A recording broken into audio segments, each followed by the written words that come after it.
प्रशिक्षण वर्ग में आए हुए अतिथिगण और कार्यकर्तागण, ये बहुत ही मेरा सौभाग्य है सर कि इस तरह का प्रोग्राम मैं स्लाइड लंबा संभव नहीं किया और इतने लोगों का मुझे आशीर्वाद और आशीर्वचन मिला। और इस तरह के भारतीय जो एक छिपा हुआ विचार जो था पिछले कुछ आज़ादी के कुछ वर्षों के बाद लोग सुनना नहीं चाहते थे, उस सब लोगों को हमको सुनने का मौका। इस प्रशिक्षण और किसी भी प्रशिक्षण का मेन मुख्य मैं थोड़ा सा विचार रखना चाहूँगा कि ये जब आज़ादी हम लोग को 15 अगस्त को मिली, बहुत सारे हमारे साथी जान रहे हैं। मैं 8 अगस्त 1947 9 अगस्त की बात को याद कराना चाहता हूँ। दिल्ली का माहौल था, आज़ादी अनाउंस थी, 15 तारीख को झंडा फहराना सलाल किला पर, मगर संघ के कार्यकर्ता को कुछ भनक मिली कि लाल किला पर कुछ असामाजिक तत्वों के द्वारा पाकिस्तान का झंडा फहरा दिया जाएगा 14 को। मिल गई खबर, मगर इतनी स्ट्रेंथ में वो लोग थे, महरौली मस्जिद में जमा थे, इतने अस्त्र शस्त्र और गोला बारूद की व्यवस्था थी कि संघ के कार्यकर्ता से काबू करना मुश्किल। इन्होंने जाकर के सरदार पटेल बैठे, उनको बोला सर ऐसी बोले पक्का नहीं, बोले कि सर जानकारी दे दी अपना, उनका अपना सिस्टम है, उनको पता किया गया। सचमुच 4 मस्जिद में, महरौली में, दरियागंज में, करोलबाग में पूरा व्यवस्था। यस, उसके बाद बाकी सेना में भी उस तरह का ऐसा मिक्स सिस्टम था। उस समय के जो जनरल थे, लेफ्टिनेंट जनरल अलीफ बैंड, उसको भी सहमति हो, प्रूफ नहीं है कि उसकी सहमति नहीं। अम्बाला छावनी से बुलाया गया, अम्बाला छावनी को आदेश दिया गया कि आप टुकड़ी भेजिए। जहाँ तक संभव हुआ, बात रेडी टू गो में मिलिट्री जल्दी नहीं तैयार है, उनको समझ लो। फिर भी अम्बाला छावनी से मिलिट्री को बुलाया गया और रेड किया गया 11 अगस्त, और भारी मात्रा में महरौली मस्जिद से तो कम से कम एक दिन एक रात पूरा फाइट हुआ दोनों तरफ। बाकी छोटा मस्जिद में तो पकड़ लिया गया सबको, सबसे ज्यादा विरोध हुआ महरौली। इस तरह के संघ के कार्यों को देश हित में, राष्ट्र हित में किया गया है, उसको बहुत से कार्यकर्ता नहीं जानते हैं, क्योंकि इसको गर्द के पन्नों में दबाया गया। मैं कुछ पुराने आरएसएस कार्यकर्ता डॉक्टर प्रधान थे, झारखंड के एमबीबीएस डॉक्टर थे, वो सब से ये सब बात सुनी और बताया गया कि देख कर तो उनका कनेक्शन और इस तरह की चर्चा सबको विद्वान को लाने की जरूरत है।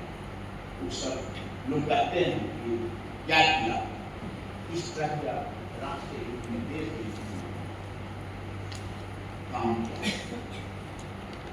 यही बात हिंदी की सर बात की है सर, हिंदी का जो 14 कबार से जो यही सबसे बड़ी परिकल्पना है, यही बड़ी सबसे जिज्ञासा है। प्रोफेसर राजीव आहूजा स्वीडन में रिसर्च क्षेत्र में हमारे सब साथी यहाँ टीचिंग प्रोफेशन से हैं, एक इंडेक्स में सर का कोई तोड़ नहीं है, कोई जोड़ नहीं है। उस राजीव आहूजा को भारत में ला करके डायरेक्टर के पद पर बैठाया गया और वो डायरेक्टर हिंदी में अपना मंतव्य रखते हैं। ये बहुत बड़ी बात है, क्योंकि मैं सर IIT खड़गपुर से जुड़ा रहा, कोई डायरेक्टर हिंदी नहीं बोलते, पता नहीं उनको सोचते थे कि क्या हम हिंदी बोले, जबकि प्रोफेसर फिजिक्स वाले sir Chopra sir, no doubt Chopra means Hindi, मगर इतना फराटेदार हिंदी बोलते थे, इंग्लिश बोलते थे, और घर जाते थे तो बैठ करके हिंदी बोलते थे। हमने सर कहा ना प्रोडक्ट बढ़िया, बिल्कुल नहीं, क्या बात कर रहे हो, खड़गपुर मीन्स बंगाल, तुमकी क्या कहेगा, इस तरह का फीलिंग। तो सर इस तरह का बंधन से टूट करके इस तरह का भारतीयता के लिए, हिंदी के लिए इस तरह की सर चर्चा करते हैं, इस तरह का टेक्निकल चीज बताते हैं, यही सबसे बड़ी चीज। रही बात, मैं 2014 की बात कर, जून 2014 में मैं लंदन में था। टाइम्स लंदन निकलता है फर्स्ट हेडलाइन कि now India get real freedom, ये टाइटल। तो क्या तो बोले कि एक्चुअली एक मार्क्स काले का जो हम लोग पहले से पढ़ रहे थे, तो जो 1800 ईस्वी में लगाया गया था हम पर, थोपा गया था हम पर, IPC कोड लगाया गया, तो उसको हम लोग बोल रहे थे IPC 302, 307, 420 पढ़ने का भी प्रणाली सिस्टम। टाइम्स लंदन ने बोल दिया था 14 में जून में कि now India really freedom and he will act as a Indian perspective. और देखिए मेरा न्यू एजुकेशन पॉलिसी आया, नए नए विचार आए, मेड इन इंडिया आया, आत्मनिर्भर भारत आया, विकसित भारत 2047 आया, और क्या क्या आएगा अभी देखते रहिए। खाली हम लोगों को लगे रहने सोचने वाला, हम लोगों से ज्यादा एक्सपीरियंस है, ज्यादा थपेड़े खाए हैं, तो सही जगह बैठे हैं। हम लोग को है कि उनको सही जगह सलामत रखें। रही बात सर थोड़ा इंडियन नॉलेज सिस्टम की बात की, कि सर पुराने सिविल इंजीनियरिंग के पुराने चीज को फिर से लाने की, उसका उद्धृत करूंगा। लिपाक्षी टेम्पल आंध्रा में है, जो अभी हम लोग अयोध्या में रामलला मंदिर में हर रामनवमी को 12 बजे दिन में सूर्य भगवान आकर के उनको तिलक करेंगे। वो टेक्निक से हम लोग किए, उसमें खगोल विद्या, आकाशीय विद्या, एरोफिजिक्स और कंस्ट्रक्शन तीनों मिल करके उसको सेट किया गया। मगर आप सोचिए लिपाक्षी टेम्पल आंध्रा में जो है 1100 ईस्वी का, वहां जो है 3 दिन, only 3 days, 1 year, सूर्य भगवान आते हैं और विष्णु के पैर पर एक दिन आकर के चलाना स्पर्श करते हैं, एक दिन हाथ पर आकर करते हैं, एक दिन तिलक। ये 1100 में कौन सा खगोल ब्रिटिश का ज्ञान था? कोल्हापुर में, कोल्हापुर गए होंगे कोई, एक महारानी के महालक्ष्मी, वो 2010 का 10 का 1000 ईस्वी का, वहां भी इक्वेटर के दिन भूमध्य रेखा पर सूर्य घूमती है, उस दिन आकर के सूर्य भगवान उनको प्रणाम करते हैं चरण में। महालक्ष्मी मंदिर वो सूर्य भगवान आकर के चरण में एकदम ऐसा सेटिंग है बना हुआ है, उसी दिन किरण आते हैं चरण पर। कहीं क्यों, उसी दिन क्यों बनाया गया डिजाइन? क्योंकि उस दिन दिन रात बराबर होता है। और हमारे पुराने ऋषि मुनि, हमारे पुराने विद्वान ने उस दिन ये सेट किए कि उस दिन दक्षिणी गोलार्ध और उत्तरी गोलार्ध बराबर समन्वय होता है। और उसी दिन भगवान आकर के, सूर्य भगवान आकर के महालक्ष्मी प्रतिमा को चरण स्पर्श करते, मतलब उस दिन महिला शक्ति, मातृ शक्ति और पुरुष शक्ति बराबर है।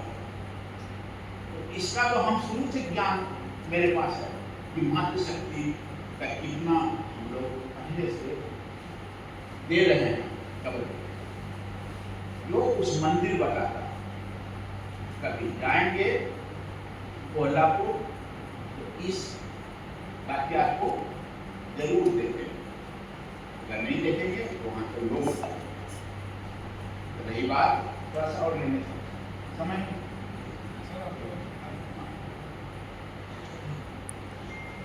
श्री श्री 108 बोलते हैं, श्री श्री 108 महाराज परमाहंस मंदिर में श्री श्री 108 रहता है। क्या माने हैं? काहे हमारे पुराने ऋषि मुनि ने श्री श्री 108 को 109 बोल देते, 100 बोल देते, श्री श्री 100, श्री श्री 110 बोल देते, राउंड फिगर में लेते है ना। इतना कंस्टेंट में तो जानते 108 120 बोल देते। कारण है कि जितने भी जो distance between Surya and earth, distance L is equal to diameter of the earth into 108. एक सोलर गैलेक्सी कांस्टेंट है 108, यहाँ तक ही नहीं। Distance between earth and moon, this L is equal to diameter of moon into 108. Check भी कर सकते हैं, Google सकते। यहाँ तक ही नहीं, हम लोग 108 माला नवरात्र में हम लोग 108 फूल चढ़ाते हैं, देवी माँ चढ़ाते हैं। और ही नहीं, शरीर में 108 ही मेन सेंसिटिव पॉइंट्स है। यहाँ तक ही नहीं, ब्रेन में, न्यूरो ब्रेन में 108 ही नर्व सिस्टम है।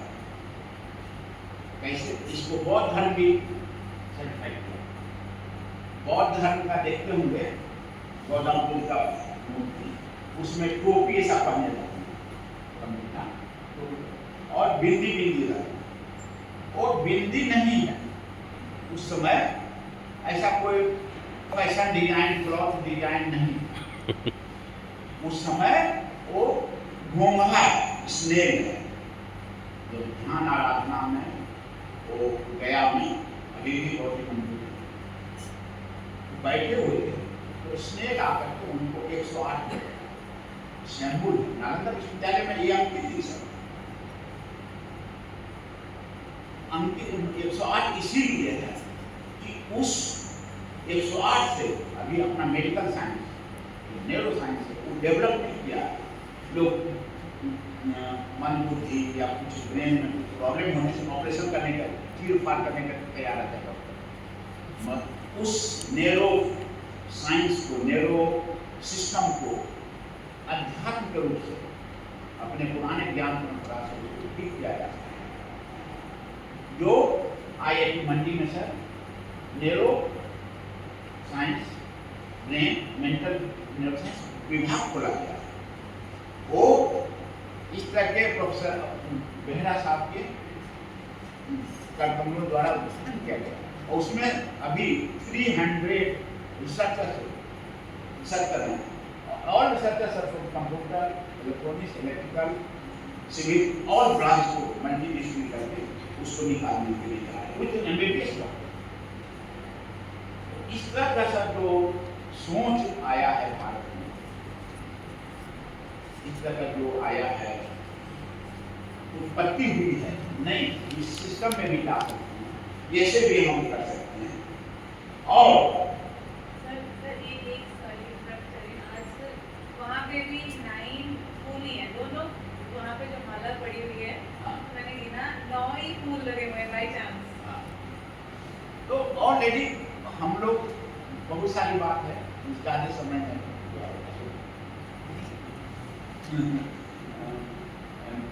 इस तरह से लास्ट खत्म करना है। इस तरह से आक्रांता के द्वारा हमारी ज्ञान परंपरा को ध्वस्त किया गया। ध्वस्त ही नहीं किया गया, जलाया गया, जलाया गया नालंदा में शुरू करें। और जानते हैं जलाने में 60,000 विद्यार्थी टीचर को मारा गया।